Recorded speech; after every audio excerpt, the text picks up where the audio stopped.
Right, yes, hello. So this is a 2001 Saxo VTR. It's been in the family all of its life. Now, it had the pleasure of me driving it as soon as I passed my driving test. Had a few little love taps in it, so yeah, that my driving it didn't last too long, and I had to go out and buy myself my own car. Now, it's been kept in the family. My mum's been driving it very little. I think we've clocked up about 50,000 miles now, so relatively low mileage for a 22-year-old car. But obviously we need to keep on top of the maintenance. Cambelt is due, or the timing belt, so we're going to get that done in this episode. And we've also got a little bit of a noise coming from the near side. I think it's the drive shaft. We'll have a jack up and we'll have a little look at that as well when we dive into it. Right, so the VTR is quite a simple engine in terms of the way that the cam belt or the timing belt is set up. There's only one camshaft and it's just underneath this cover here. Now, what I would strongly recommend if you're paying somebody to do this job is to replace the water pump at the same time. So I'm not going to change the water pump at my own risk. It's not costing me any labour, just time to fix it. So I'm willing to take that a little bit of a risk. But yeah, if you're paying somebody to do it, I would strongly recommend changing the water pump at the same time. Right, I'm going to start off with disconnecting the battery and taking some of these top covers and stuff off. I will spray a little bit of a spray on some of the bolts because they look a little bit scabby, a little bit rusty. So yeah, I'll just do that first.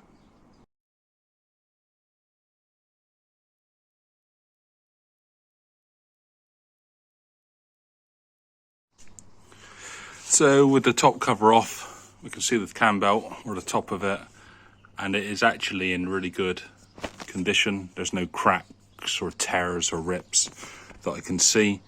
So yeah, I think it's down to the low mileage of the vehicle. So I need to undo the alternator belt, which is a case of undoing the tensioner. Take this bottom, there's a bottom pulley down there off, and then this the rest of this plastic cover will come off as well. So I'm going to crack on and just get that apart. I'll probably jack up the side of the car, go in for the wheel arch, just to make it a bit easier. But yeah, when it's all off, I'll show you what we're left with.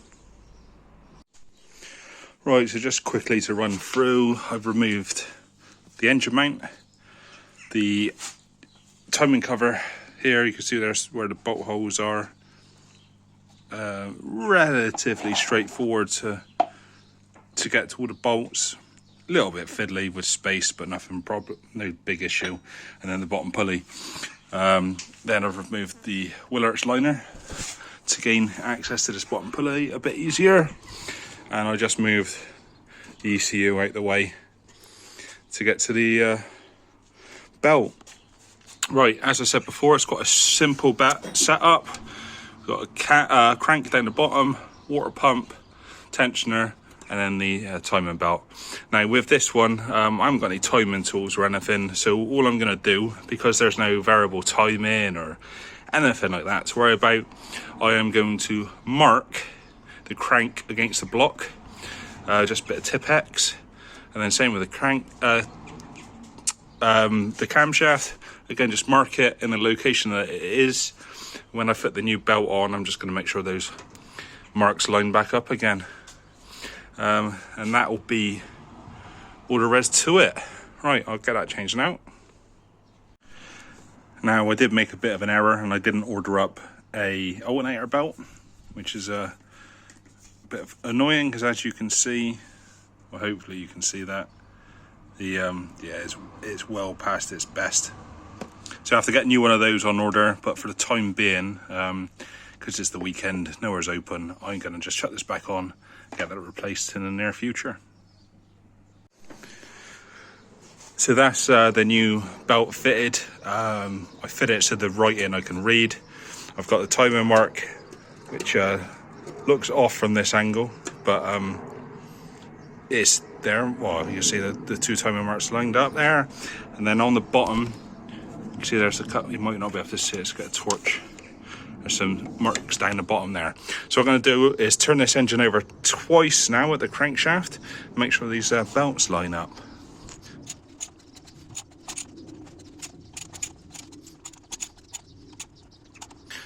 Right, belt spun over, crankshaft back lined up again, and there we go, lined back up on here. So yeah, that's all good. I'm going to get all these covers back together now, get all this back on, and that's that job all done.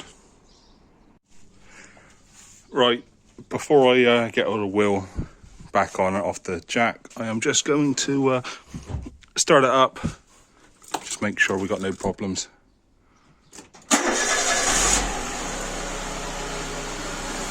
There we go. Purring like a kitten.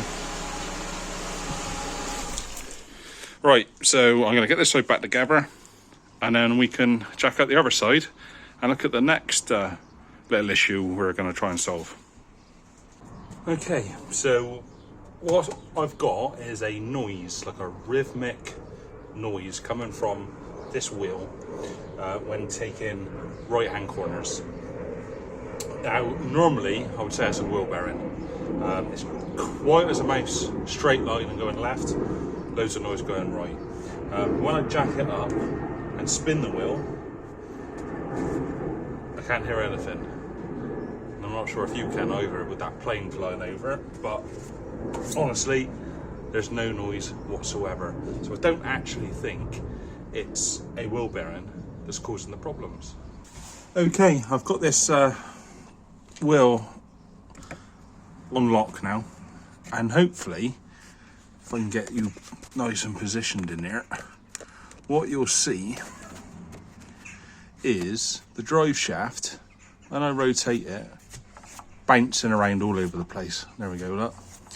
Now this did at one point in time have a replacement boot, but I think there might have been some damage when it went dry inside there. So yeah, that's you can see that wobbling around. That's no good at all. So what I'm going to do is replace this drive shaft,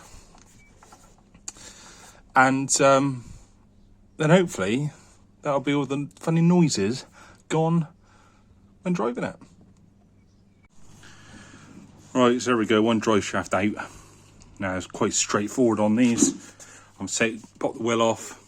We've got the bottom ball joint just to pop out underneath there, and then the main hub nut, and that is practically it. You will lose gearbox fluid, but you can just obviously, when the new shaft's in, just need to top that up. So yeah, very straightforward. Now these drive shafts, they're cheap enough just to buy a complete drive shaft. So that's what I'm going to do. I've got a whole new one to go in, rather than rebuilding the CVs and the joints on the end. So yeah, let me just smash this new one in now, and we'll just see what it spins like. Right, all on. Just need to top up the gearbox oil. But let's have a little look at this drive shaft, see how that spins. There we go. Much better. Right, let's hopefully see if that noise is all gone. Now, I don't know if you can hear, but that noise is still there. Now it's still there, even in pretty much a straight line now. So if I turn a little bit right,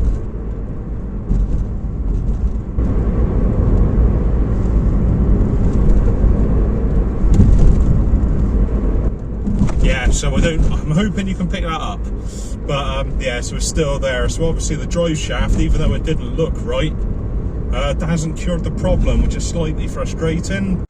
Okay, so I took out for a little drive, and yeah, it is still there. I can still hear this noise. So it only really can be the wheel bearing. I'm hoping it's not the gearbox or anything like that, because it changes when you go side to side and like steer. So it's very unusual, I would have thought, for it to be the gearbox, but who knows? I'm going to rip this leg off now, the car's leg, not mine, and yeah, get this bearing replaced. Right, so on these Saxos, this hub unit with all the disc and everything, doesn't separate from the leg, from this strut here. So what I'm gonna have to do is disconnect the steering, the anti-roll bar, take all the calipers and discs off, undo the top mount up pin there, or it's under the bonnet actually, but undo that and take this whole assembly out to be able to replace the bearing that lives in there. So yeah, I'm gonna rip all this apart. I don't have the tools at home to be able to replace the bearing, so yeah, I'll take it all apart, get the bearing replaced to get back in. So I put the Saxo back together. It's nice and straightforward really, just putting the leg back in, bolting it all up, tightening it all down really. So yeah, that was all nice and easy. Now when I actually took the wheel bearing apart and replaced it, what I found was the outer race of the wheel bearing was slightly bent and deformed. So I thought that might have been causing a bit of the rotational noise that I'm getting. And also found some fabric and stringing behind there as well. So I was hoping the combination of those things might have been the cause of the noise. But unfortunately not. No, I've still got the noise. It's still there. So that is going to be further investigation needed on that one. I'm really suspecting it's probably going to be the gearbox. But I've got a few other jobs I need to do first on the ST. So I'm going to get the ST done and sorted in the next few videos. So if you want to see what I get on with there, subscribe to the channel. And we'll have a further look at this Saxo in the future. Cheers then.